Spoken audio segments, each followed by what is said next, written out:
কয়েকদিন ধরে অনেক বৃষ্টি হচ্ছে। আসসালামু আলাইকুম বন্ধুরা, সবাই কেমন আছেন? বৃষ্টি হলে খুব ভালো লাগে, আবার খারাপও লাগে। কারণ বৃষ্টি হলে আমাদের বাসার সামনে এত পানি থাকে যে বাহিরে বের হওয়া সম্ভব না। বৃষ্টি হলে গাছপালা, ফুল সব কিছু তার সৌন্দর্য ছড়িয়ে দেয়।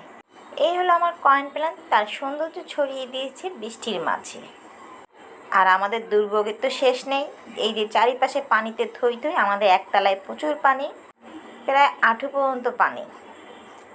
তো এভাবেই আমার হাজব্যান্ড অফিসে যাতায়াত করছে। ভোগান্তির তো শেষ নেই, যেতে হবে কষ্ট করে হলেও। ওই যে দূর থেকে দেখা যাচ্ছে রাস্তায় ঘোলা পানি, পানি যাওয়ার জায়গা নেই, যার কারণে আমাদের বাড়িতে রাস্তায় জমাট বেঁধে আছে। আমার তো রাত্রে বৃষ্টি হলে খুব ভালো লাগে, যেন ঘুম হয় শান্তিতে। ফ্যানটা ছেড়ে দিয়ে খাতা গায়ে দিয়ে খুব শান্তির একটা ঘুম। আমার মতো কে কে আছো রাতে বৃষ্টি হলে খুব ভালো লাগে? আজ এই পর্যন্তই। আল্লাহ হাফেজ।